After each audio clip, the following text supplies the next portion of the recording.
Здравствуйте, вновь воскресенье, и вы смотрите программу «Назарбаев университет».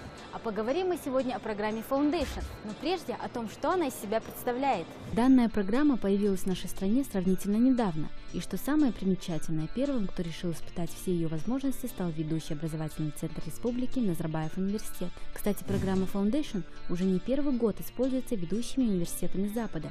Она призвана подтянуть знания по английскому языку. Дополнительно студент учится составлять план занятий, готовится к экзаменам. В целом же в каждой стране существуют свои особенности программы. К примеру, в Германии молодой человек сам может выбрать день до сдачи экзамена, а в Австралии все совсем иначе. Если ты провалил экзамен, то ты обязан пройти дополнительный курс по данному предмету. Программа длится от 6 месяцев до 1 года. В это время абитуриенты посещают лекции и занятия, а также проживают в стенах студенческого общежития. Для того, чтобы поступить на программу Foundation, необходимо лишь сдать документы в Центр подготовительного обучения понравившегося вам университета. Кстати, с открытием Назарбаев университета подобная возможность появилась и у наших ребят. Прием абитуриентов в стенах университета по программе начинается в сентябре и продолжается до июня либо до июля месяца. Здесь осуществляется интенсивная подготовка к академическим, научным или языковым задачам программ бакалавриата. В целом же программу можно назвать своеобразным курсом для студентов, окончивших среднюю школу и обладающих высоким академическим потенциалом.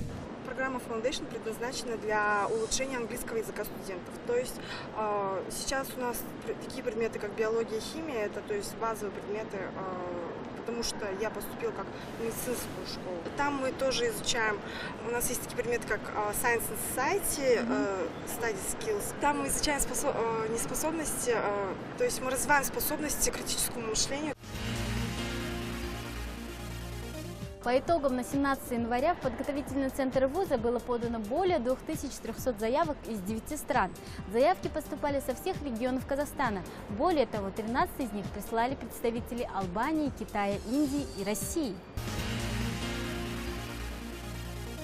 А теперь настал момент познакомиться с еще одним представителем преподавательского состава нового вуза. Порядка 20 лет Джон работал в Гарвардском университете. Там же открыл Центр по изучению Центральной Азии. Возможно, большой интерес к данному региону сыграл важную роль в положительном ответе на предложение работать в Казахстане. Сегодня, уже спустя 1,5 года, он нисколько не жалеет о принятом решении. Сильное учреждение в многих отношениях, которые имеют хорошие ресурсы, которые развиваются на международном уровне.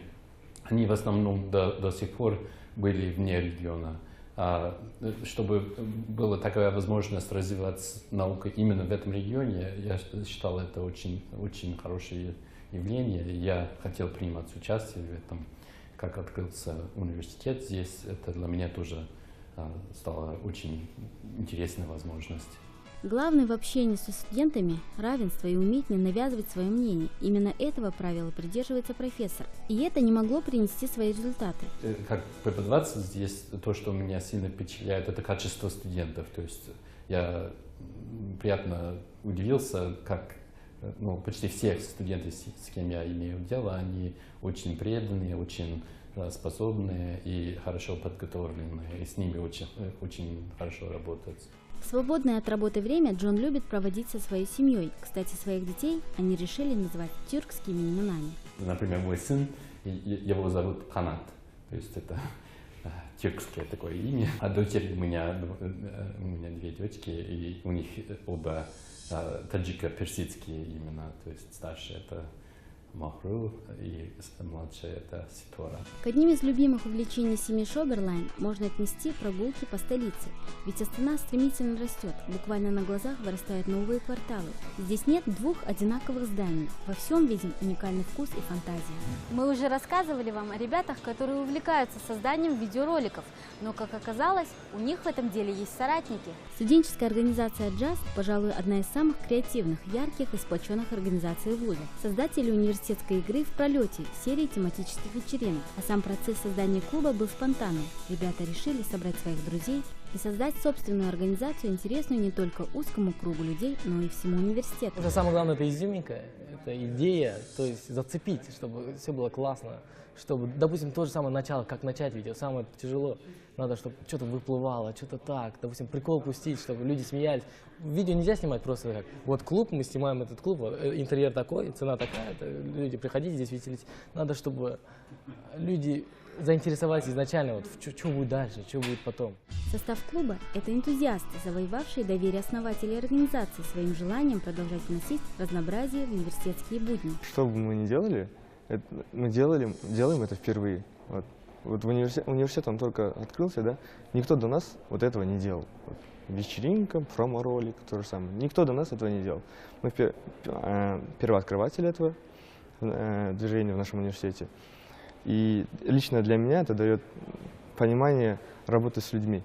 Быть может, многим кажется, что их деятельность несерьезна и даже в какой-то степени вредит размеренной жизни университета. Но факт остается фактом. Упоминание Just в числе организаторов любого мероприятия является гарантом успеха вечеринки и залогом хорошего настроения. Допустим, мы заливаем фотки с Night Out, с сайтов, все пишут, что было классно, еще благодарим нашу организацию, то-то. То есть всем нравится.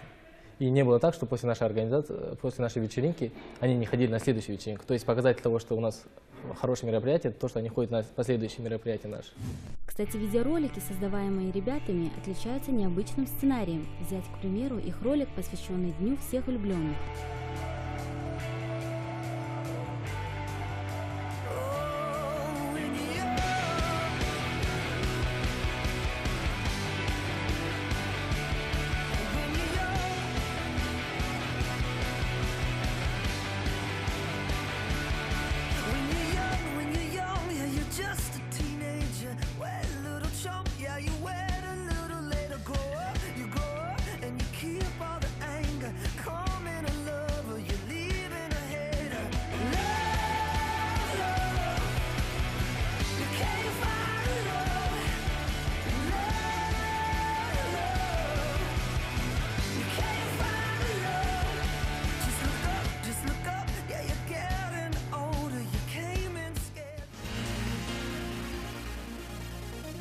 На 2013-2014 годы государством на подготовительную программу выделено 500 грантов. Стоит также отметить, что уже с марта месяца текущего года стало возможным прямое поступление и перевод студентов из другого вуза. Программа подготовительного курса для зачисления в Университетский колледж Лондона признана одной из самых лучших. Так, в рейтинге QS World University Rankings она заняла 4-е место в мире. Кстати, для ребят, поступивших по программе Foundation, занятия ведут ведущие преподаватели университета в течение 23 академических часов в неделю. Основное внимание уделяется развитию академического английского, анализу и критическому мышлению, навыкам проведения исследований и проектов, а также подготовке к экзаменам.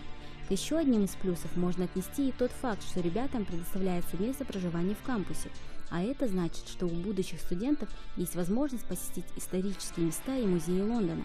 К примеру, Британский национальный музей находится в непосредственной близости от кампуса. Занятия по подготовительной программе ведутся по 2 направлениям. Первое предоставляет знания по гуманитарным сферам, а именно по истории, по социальным и классическим наукам, а также географии.